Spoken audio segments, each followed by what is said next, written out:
Bismillah.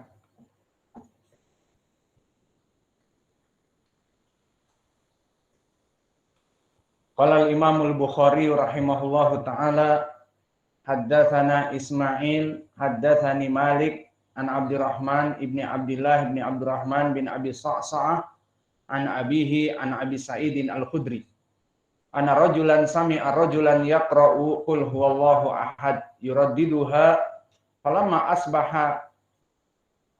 asbaha jaa ila nabi sallallahu alaihi wa ala alihi wasallam fadzakara lahu dzalik wa ka'anna rajula yataqallaha faqala Rasulullah sallallahu alaihi wasallam walladzi nafsi biyadihi annaha aw innaha la ta'dilu thulutsal Qur'an. Pembahasan hadis pada kesempatan hari ini masih berhubungan dengan hadis yang lalu tentang permasalahan Kitab Tauhid, yang mana hadis yang kita bahas di sini dari Abi Sa'idin Al-Khudri. Namun akan kita bahas at-ta'liq yang datang di akhir dari ucapan Imam Al-Bukhari. Namun tidak apa-apa kita sedikit membahas ulang hadis ini. Maka haddatsana Ismail, siapa Ismail di sini? Ismail Ibnu Abdullah Ibnu Abi Uwais, yang mana dia adalah keponakan dari Imam Malik. Dan Ismail di sini merupakan guru dari Imam Al-Bukhari.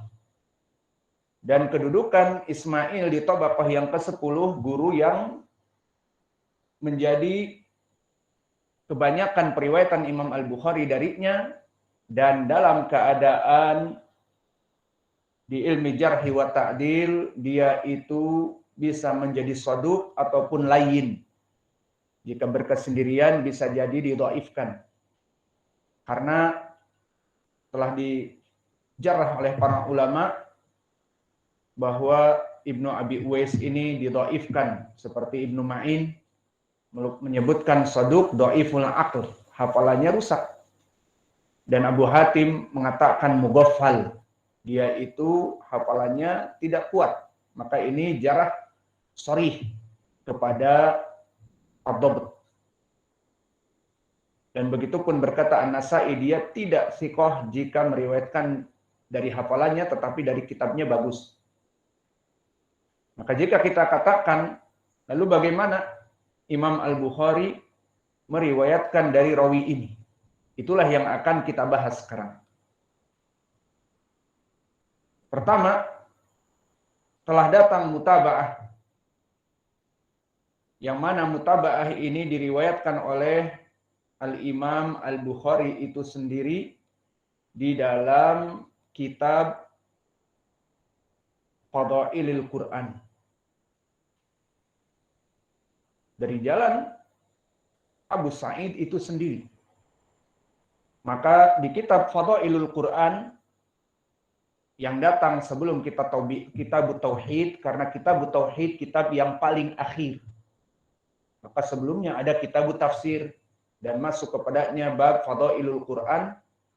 Disebutkan di sana riwayat yang menjadikan mutaba'ah bagi periwayatan Imam Al-Bukhari dari rawi yang lemah atau lunak hafalannya seperti Ismail Ibnu Abi Uwais. Maka di sana Imam Al-Bukhari dengan tegas mengatakan haddatsana Abdullah ibnu Yusuf. Ini dia mutaba'ahnya. Akhbarana Malik an Abdurrahman ibni Abi Sa'sa'ah an abihi an Abi Sa'id Al-Khudri.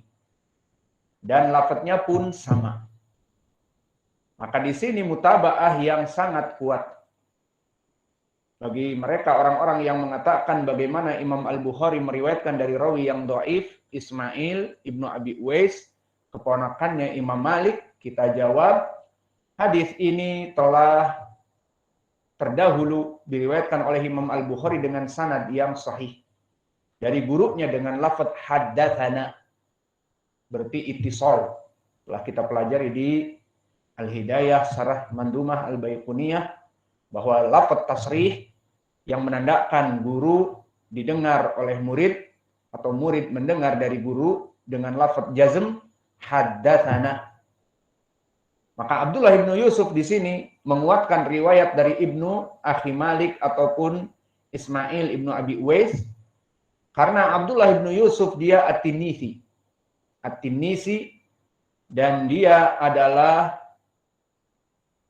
derajatnya siqatun sabtun, siqatun mutkinun, di atas derajat siqah. Dan selain itu disebutkan oleh para ulama min athbatin nas fil muwatta wa fi Malik. Maka dia termasuk dari orang yang paling kuat periwayatannya dari Imam Malik, terutama meriwayatkan kitab Muwatta'nya. Maka dari sini jelas.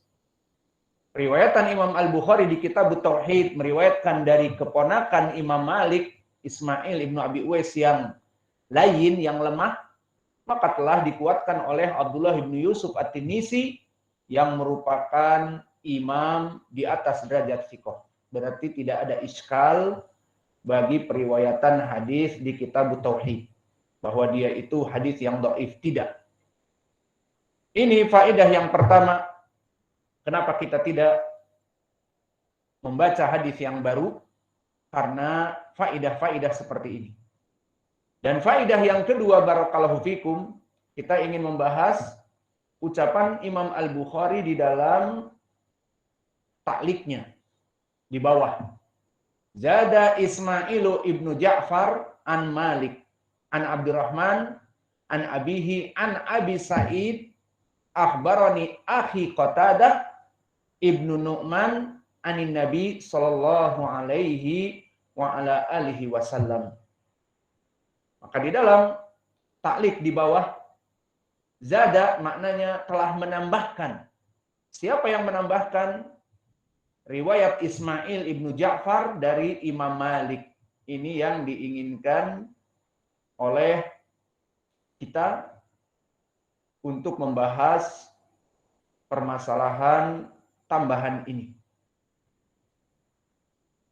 Maka ucapan Imam Al-Bukhari, zada Ismailu ibnu Ja'far, demikianlah lafaz yang di kitab Tauhid. Namun jika kita rujuk kepada kitab Al-Fadailul Quran atau Al-Fadailul Quran di Fadl Qul Huwallahu Ahad, maka disebutkan di sana wazada Abu Ma'mar haddatsana Ismail ibnu Ja'far an Malik ibni Anas. Maka dijelaskan di situ tidak langsung kepada Ismail ibnu Ja'far, tetapi datang kepada Abu Ma'mar.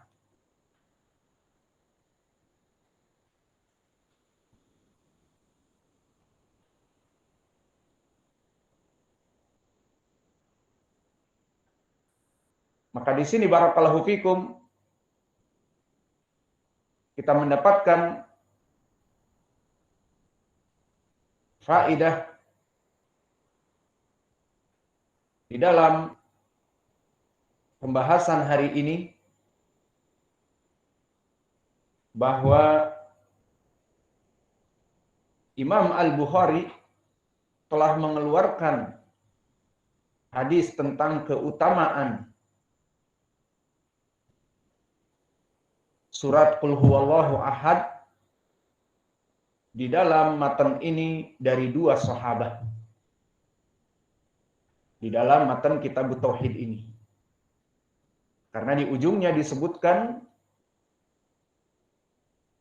dari Akhu Abi Sa'id, disebutkan an Abi Sa'id Al-Khudri, akhi Qatadah ibnu Nu'man anin Nabi. Berarti di sini isyarah bahwa Abu Sa'id meriwayatkan dari saudaranya Qatadah ibnu Nu'man. Maka di sini bagaimana Abu Sa'id meriwayatkan dari saudaranya Qatadah ibnu Nu'man? Kita katakan na'am, bisa jadi.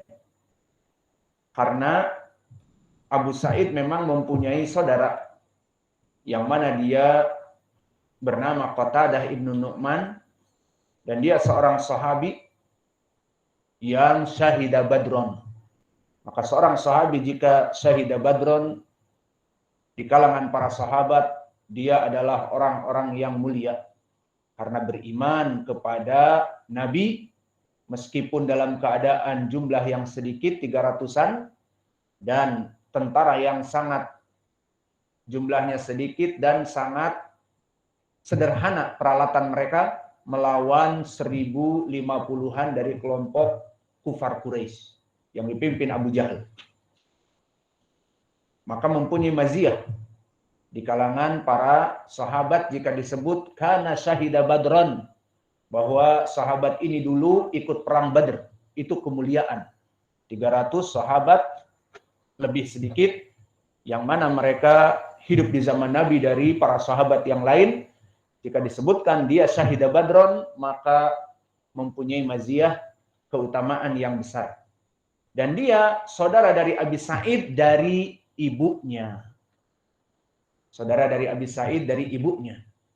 Dan seperti kebiasaan Al-Arab dan juga kebiasaan kaum muslimin, menikah lebih dari satu. Maka di sini pun Abu Sa'id Al-Khudri mempunyai saudara bukan dari bapak, tetapi dari ibunya. Maka inilah dari faidah, dari mana kita ketahui Imam Al-Bukhari sendiri telah meriwayatkan hadis ini di sahihnya. Seperti kami sebutkan di riwayat atau di bab Fadail Al-Quran. Maka di sini disebutkan dengan jalan. Wazada Abu Ma'mar haddatsana Ismail bin Ja'far an Malik ibni Anas an Abdurrahman ibni Abdullah ibni Abdurrahman ibni Abi Sa'sa'ah an abihi an Abi Sa'id Al-Khudri. Akhbarani akhi Qatadah ibnu Nu'man. Berarti sahabatnya lain sekarang, bukan Abu Sa'id Al-Khudri. Karena dia meriwayatkan dari saudara dari ibunya. Maka di sini disebutkan lafadznya dari saudara dari ibunya Qatadah, anna rajulan qama fi zamani Nabi sallallahu alaihi wasallam yaqra minas sahar. Di sini banyak faedah dari lafadz hadis yang bisa kita ambil. Bahwa seseorang, kata saudaranya Abu Sa'id, Qatadah ibnu Nu'man, seseorang di saat sholat minas sahar. Apa makna sahar? Makna sahar adalah waktu di waktu sahur. Maknanya orang ini sholat malam. Itu maknanya sebelum fajar. Bahwa Qatadah ibnu Nu'man meriwayatkan bahwa seseorang di saat sholat malam di waktu sahur membaca qul huwallahu ahad la yazidu 'alaiha. Rakaat pertama qul huwallahu ahad, rakaat kedua qul huwallahu ahad, rakaat ketiga qul huwallahu ahad. Kalau dia salat 11 rakaat qul huwallahu ahad semuanya. La yazidu 'alaiha. Falamma asbahna atar rajulun nabiyya sallallahu alaihi wasallam nahwahu. Maka maknanya setelah di pagi hari aku laporkan kepada Nabi, kemudian nahwahu maknanya sama seperti periwayatan di Sahih Al-Bukhari yang kita baca. Maka di sini maknanya lafadznya setelah dilaporkan sama. Maka kita kembali kepada matan di dalam kitab. Bagaimana saat melaporkan? Maka faidah di dalam hadis Abi Sa'id Al-Khudri kisah yang sepenuhnya. Di hadis An-Nu'man, Qatadah ibnu Nu'man tidak sepenuhnya karena nanti mengembalikan kepada riwayat yang diriwayatkan oleh Abu Sa'id. Namun faidah di hadis An-Nu'man menjelaskan qul huwallahu, membaca qul huwallahu ahad di saat apa? Di saat salat tahajud. Itu faedahnya. Karena disebutkan minas sahar. Dan la yazidu an dalik disebutkan. Maknanya dia baca tanpa tambahan. Qul huwallahu ahad saja. Maka akhirnya disampaikan. Maka lebih jelas ceritanya. Bukan seseorang yang hanya sekedar membaca qul huwallahu ahad Bukan, tetapi dia membaca itu di saat sholat malam. Maknanya sholat malam yang mungkin 11 rakaat atau kurang dari itu, maka dia hanya mengkhususkan qul huwallahu ahad.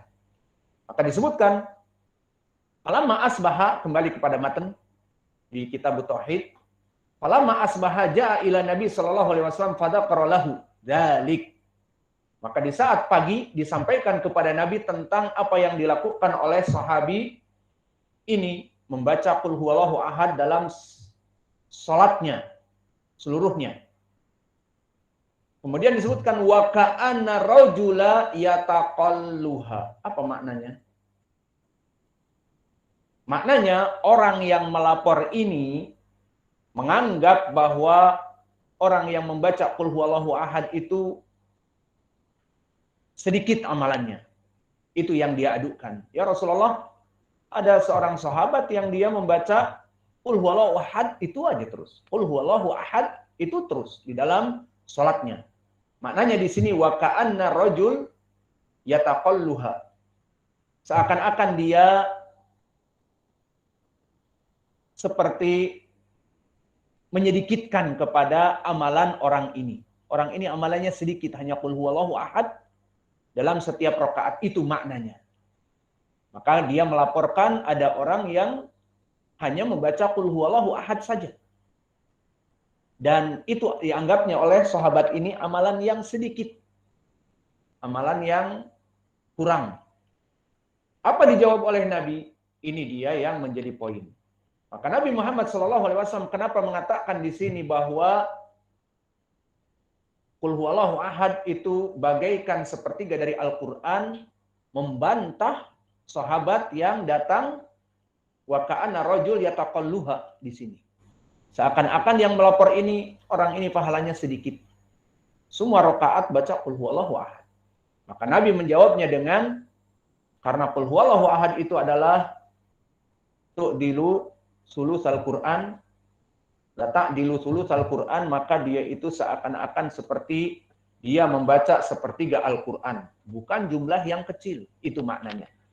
Maka ini dari keutamaan qul huwallahu ahad, dia itu bagaikan sepertiga dari Al-Quran. Permasalahan seperti ini pun banyak khilaf di kalangan para ulama, apakah maknanya orang yang membaca qul huwallahu ahad adalah bagaikan membaca sepertiga Al-Quran. Ada juga yang mentafsirkan makna dari qul huwallahu ahad adalah maknanya sepertiga Al-Quran, karena berbicara tentang tauhid, baik rububiyah, al-uluhiyah, terutama uluhiyah di sini. Qul huwallahu ahad, Allahus samad, lam yalid wa lam yulad wa lam yakun lahu kufuwan ahad. Dan juga tauhid al-asma was sifat. Allah itu ahad, he is the one and only. Dia hanya satu-satunya. Dan as-samad juga dari sifatnya, dan lam yalid wa lam yulad dari sifatnya, dan juga dari rububiyahnya yang jelas. Seluruh isi Al-Qur'an berbicara tentang sifat Allah, sifat rububiyah, dan juga al-uluhiyah, dan juga asma wa sifat, maka seakan-akan sepertiga dari Al-Quran. Itu tafsiran para ulama yang jelas di sini ada dalalah yang menunjukkan bahwa membaca qul huwallahu ahad seakan-akan jumlahnya sangat besar. Dari mana? Dari riwayat ini. Wa ka'anna rajul yataqalluha. Seakan-akan orang ini mengadu kepada Nabi, orang ini hanya membaca qul huwallahu ahad. Dipikirnya surat yang pendek, sedikit amalannya. Dijawab oleh Nabi bahkan dia sepertiga tu'dilu sulusal Quran. Dia kalimat tu'dilu maknanya setara. Nah, dia itu setara dengan sepertiga Al-Quran. Maka di sini para ulama ada yang mentafsirkan yang diinginkan adalah seakan-akan dia membaca sepertiga Al-Quran. Jumlah yang besar. Karena asbabul wurud dari hadis ini. Kisahnya hadis ini apa? Seseorang mengadu kepada Nabi yang hanya membaca qul huwallahu ahad. Maka dijawab oleh Nabi, dia itu seakan-akan menyamai sepertiga Al-Quran surat dari Al-Ikhlas ini. Paham ya dari segi makna? Maka ini yang bisa kita ambil dari segi makna. Dan juga dari segi faidah. Faidah dari segi riwayat. Di kitab Tauhid disebutkan Zada Ismailu ibnu Ja'far. Maka menambah Ismail ibnu Ja'far. Maka di sini bagaimana Imam Al-Bukhari langsung meriwayatkan dari Ismail ibnu Ja'far? Siapa Ismail ibnu Ja'far? Apakah periwayatannya bersambung dengan menyebut dan menambah Ismail ibnu Ja'far? Jawabnya, begitulah di lafaz kitab Tauhid. Langsung meriwayatkan Zada Ismail ibnu Ja'far. Namun jika kita rujuk di kitab yang lain di Sahih Al-Bukhari, maka dia meriwayatkan sebelumnya dari gurunya. Siapa? Abu Ma'mar. Seperti diriwayatkan oleh Imam Al-Bukhari sendiri di kitab Fadailul Quran, lafadznya wazada Abu Ma'mar haddatsana Ismail bin Ja'far an Malik ibni Anas, terus sampai kepada sanad Abdurrahman ibnu Abi Sa'sa'ah, kemudian dari bapaknya, kemudian dari Abi Sa'id Al-Khudri, kemudian dari saudaranya Qatadah ibnu Nu'man. Maka dari sini kita mengetahui dari riwayat yang lain bahwa sanad di Sahih Al-Bukhari yang disebutkan di kitab Tauhid Zada Ismail ibnu Ja'far, maka sanadnya terputus, dinamakan mu'allaq. Lalu disambung di mana? Disambung oleh Imam Al-Bukhari itu sendiri di Al-Fadail Al-Quran di bab yang lain, dan masih di sini pun mu'allaq karena tidak menyebutkan haddatsana wazada Abu Ma'mar dan menambah Abu Ma'mar. Maka siapa Abu Ma'mar di sini? Apakah periwayatan Imam Al-Bukhari bersambung atau tidak kepada Abu Ma'mar? Mungkin Abu Ma'mar bukan gurunya. Jawabnya, Abu Ma'mar di sini yang rajih karena ada beberapa khilaf. Sebagian ulama seperti Ad-Dimyati menyebutkan yang diinginkan Abu Ma'mar adalah Abdullah ibnu Amr ibni Abil Hajjaj. Dan sebagian mengatakan dia adalah Ismail ibnu Ibrahim Al-Hudali, dan ini yang rajih. Abu Ma'mar Ismail ibnu Ibrahim Al-Hudali. Rajih dari segi banyak. Pertama, Abu Ma'mar ini yang meriwayatkan dari Ismail ibnu Ja'far adalah Ismail ibnu Ibrahim Al-Hudali. Dan yang kedua nanti datang di riwayat-riwayat yang lain selain di Sahih Al-Bukhari, datang periwayatan Abu Ma'mar disebutkan namanya Ismail ibnu Ibrahim. Maka Abu Ma'mar di sini yang jadi masalah, apakah dia gurunya Imam Al-Bukhari? Jawabnya na'am. Siapa kalau begitu Abu Ma'mar yang disebutkan di Fadail Al-Quran, wazada Abu Ma'mar, maka dia adalah Ismail ibnu Ibrahim Al-Hudali. Abu Ma'mar Ismail ibnu Ibrahim Al-Hudali, thiqatun ma'mun, dan dia di tabaqah ke-10. Maka di sini periwayatannya bisa jadi Imam Al-Bukhari mendengar. Tinggal masalah di sini. Kalau memang Imam Al-Bukhari mendengar, kenapa disebutkan wazada?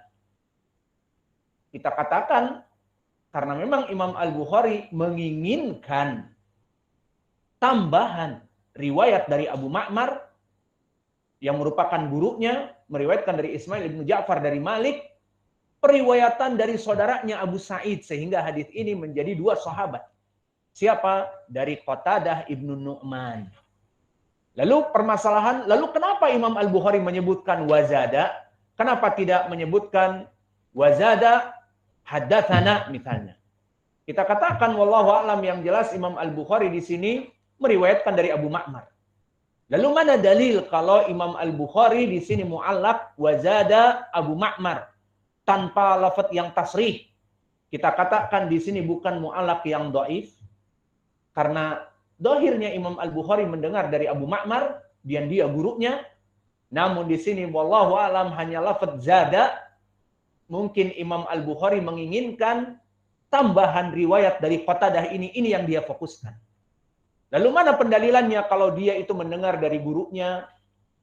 Kita jawab, kalau dikatakan hadis ini mu'allaq, zada Abu Ma'mar, Imam Al-Bukhari tidak meriwayatkan dari gurunya, kita bantah karena di riwayat lain telah jelas periwayatan Abu Ma'mar dari Ismail itu jelas.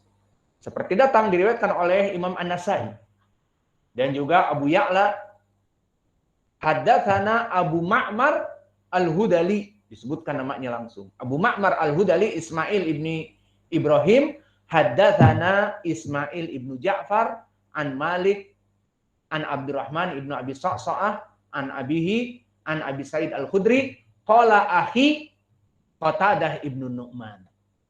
Maka dikeluarkan juga oleh Imam An-Nasai dan juga Imam Abu Ya'la. Dari periwayatan siapa? Abu Ma'mar dari Ismail ibnu Ja'far. Di sini menandakan bahwa Imam Al-Bukhari di saat meriwayatkan di kitabnya Fadail Zada Abu Ma'mar an Ismail, dia mendengar dari gurunya. Wallahu a'lam, mu'allaq ini telah disambung oleh An-Nasai dan Abu Ya'la, dan bahkan kita katakan di sini Imam Al-Bukhari pada hakikatnya mendengar, namun mungkin Imam Al-Bukhari memfokuskan kepada ziyadah, maka dia mengatakan zada tanpa menyebutkan haddatsana Abu Ma'mar. Alhasil tidak ada muskilah riwayatan Imam Al-Bukhari dari Abu Ma'mar. Maka oleh sebab itu Imam Al-Bukhari menyebutkan hadis ini di sahihnya karena memang sanadnya sahih.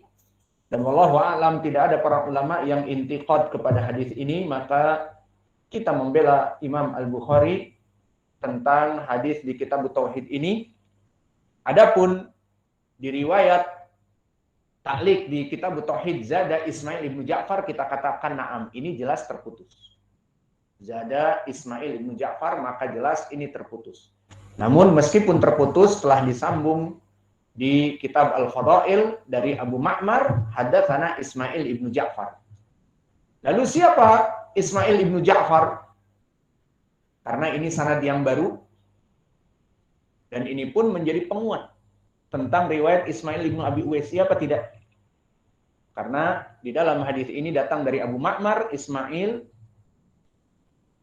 dari Abu Ma'mar Ismail ibnu Ibrahim yang thiqatun ma'mun, dari Ismail ibnu Ja'far. Maka Ismail ibnu Ja'far bukan dari gurunya Imam Al-Bukhari, justru dia gurunya Abu Ma'mar. Maka di riwayat di kitab Tauhid terputus jelas. Zada Ismail ibnu Ja'far. Maka di sini jelas Imam Al-Bukhari tidak mendengar dari Ismail ibnu Ja'far, karena Ismail ibnu Ja'far dia di Tabaqah Ats-Tsaminah. Ismail ibnu Ja'far ibnu Abi Katsir kedudukannya di tabaqah yang ke-8 meskipun dia thiqatun sabtun, dia imam. Telah ditautsik oleh para ulama, tanggung-tanggung oleh Imam Ahmad, Abu Zur'ah, Yahya bin Ma'in, An-Nasai dan yang lainnya. Maka inilah mungkin yang bisa kita berikan di tambahan riwayat. Maka kalau kita simpulkan pelajaran kita simpulkan pertama, tambahan yang disebutkan oleh Imam Al-Bukhari Zada Ismail ibnu Ja'far, maka ini mu'allaq. Ucapannya di sini dhaif. Mu'allaq. Namun disambung oleh Imam Al-Bukhari itu sendiri, Zada Abu Ma'mar haddatsana Ismail ibnu Ja'far. Maka di sini bersambung karena Ismail ibnu Ja'far di tabaqah yang ke-8, Imam Al-Bukhari tidak meriwayatkan darinya. Namun disambung dengan Abu Ma'mar di kitab Al-Fadail, Fadail Al-Quran. Ini faidah yang pertama. Sehingga sanad yang ada di bawah Zada Ismail ibnu Ja'far mu'allaq, dhaif, namun disambung oleh Imam Al-Bukhari itu sendiri di sahihnya. Dan kita katakan jika disambung oleh Imam Al-Bukhari masih tidak jelas, Imam Al-Bukhari tidak mengatakan haddatsana, hanya Zada Abu Ma'mar, kita katakan lebih jelas lagi di riwayat An-Nasai dan Abu Ya'la. Disebutkan haddatsana Abu Ma'mar, haddatsana Ismail ibni Ja'far. Sehingga mu'allaq Kalau dikatakan di kitab Al-Fadail pun telah disambung oleh Abu Ya'la dan Imam An-Nasai. Selesai. Faidah yang kedua, ternyata hadis Abu Sa'id Al-Khudri yang disebutkan oleh Imam Al-Bukhari di kitab Tauhid dari dua jalan. Jalan yang pertama dari Abu Sa'id dengan riwayat Ismail ibnu Abi Uwais. Maka jalan yang kedua datang dari Abu Ma'mar, lebih dijelaskan oleh Imam Al-Bukhari di kitab Al-Fadail, dari jalan Abu Ma'mar, an Ismail ibni Ja'far, an Malik, an Abdurrahman ibni Abdullah bin Abi Sa'sa'ah, dari bapaknya dari Abi Sa'id Al-Khudri, akhbarani akhi Qatadah ibnu Nu'man. Berarti hadis ini ada dua sahabat. Siapa dua sahabat? Pertama, Abu Sa'id Al-Khudri, wa tsani Qatadah ibnu Nu'man, saudaranya Abu Sa'id. Ini faidah yang bisa kita ambil.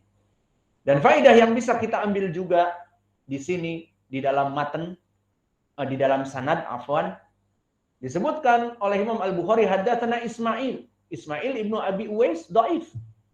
Didhaifkan oleh Abu Hatim, dikatakan mughaffal, dan didhaifkan oleh Ibnu Ma'in juga dari hafalannya, dan oleh Imam An-Nasai jika dia meriwayatkan dari hafalannya maka tidak sikoh. Tapi kalau dari kitabnya baru diterima. Alhasil Ismail di sini meskipun sanadnya dhaif di kitab Tauhid, namun telah datang penguat di kitab Fadailul A'mal. Siapa yang menggantikannya?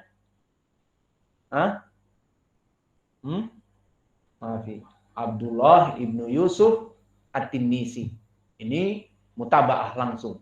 Dan yang kedua Abu Ma'mar, namun itu periwayatan dari Qatadah. Jadi syahid, bukan mutaba'ah. Maka periwayatan Abu Ma'mar dari Ismail ibn Ja'far itu sahabatnya Qatadah ibnu Nu'man. Adapun masih dari Abi Sa'id Al-Khudri seperti lafaz di kitab Tauhid, datang di kitab Fadail dari Abdullah ibnu Yusuf At-Tinnisi, dan dia min asbatinas dari Sahih Al-Bukhari. Maka ini faidah pelajaran kita. Dan yang keempat, tentang permasalahan ikhtilaf tafsir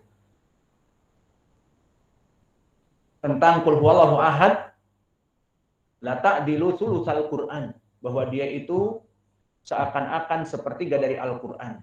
Sebagian para ulama mengatakan pembacaannya bukan jumlah yang banyak. Pembacaannya yaitulah pendek. Qul huwallahu ahad, Allahus samad, lam yalid wa lam yulad wa lam yakun lahu kufuwan ahad. Lalu mentakwilkan makna thulutsal Qur'an, maknanya pembahasan tauhid itu sepertiga dari Al-Qur'an. Itu alasannya. Namun wallahu a'lam, dari ulama yang mengatakan bahwa qul huwallahu ahad keutamaannya tidak sembarangan.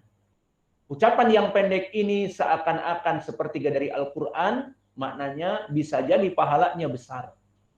Dan ini yang wallahu a'lam isyarah perajihan kepada hadis asbabul wurudnya, di mana disebutkan di dalam dua riwayat malah, dari Qatadah ibnu Nu'man dan dari Abu Sa'id saudaranya.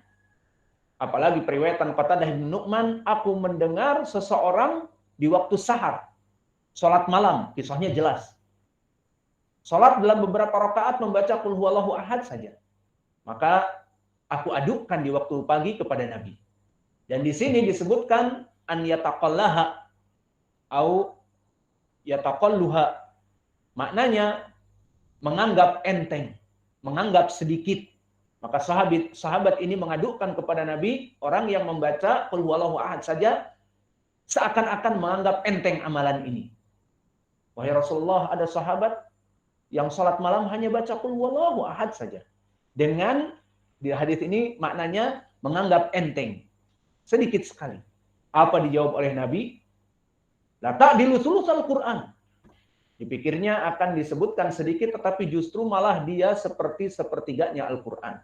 Maka perajihan dari ulama yang mengatakan dohirnya hadis ini sesuai asbabul wurud, tidak ditafsirkan seperti yang mengatakan maknanya sepertiga Al-Qur'an adalah bacaannya pendek, pahalanya pendek, tetapi qul huwallahu ahad al-ikhlas itu maknanya sepertiga Al-Qur'an. Ini tafsir dari mana? Tidak mendekati kepada dalil, yang mendekati kepada dalil asbabul wurud hadis ini. Di saat sahabat yataqalluha, kayaknya sedikit sekali pahalanya. Dijawab oleh Nabi, tidak. Bahkan apa? Bahkan la ta'dilu sulusal Quran. Seakan-akan dia itu sepertiga Al-Quran yang dia baca. Maka sepertiga Al-Quran kalau 30 juz berarti seakan-akan membaca 10 juz. Alhamdulillah.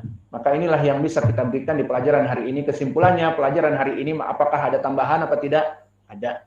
Tambahan apa? Hadis Qatadah Ibnu Nu'man tentang lafaz ini. Karena disebutkan zada. Namun penjelasan kita bahas tentang mu'allaq dan sebagainya. Alhasil hadis dari Nu'man, dari Qatadah Ibnu Nu'man telah disebutkan di kitab Al-Fadail bersambung. Maka ini yang bisa kita berikan di pelajaran kita, pelengkap dari pelajaran yang lalu. Maka besok insya Allah ikhwah menyetor murajaah dari hadis awal sampai kepada hadis ini. Setelah itu kita masuk kepada hadis yang baru. Baik. Maka selesai pelajaran Sahih Al-Bukhari dan sekarang kita masuk kepada ilmu nahwi.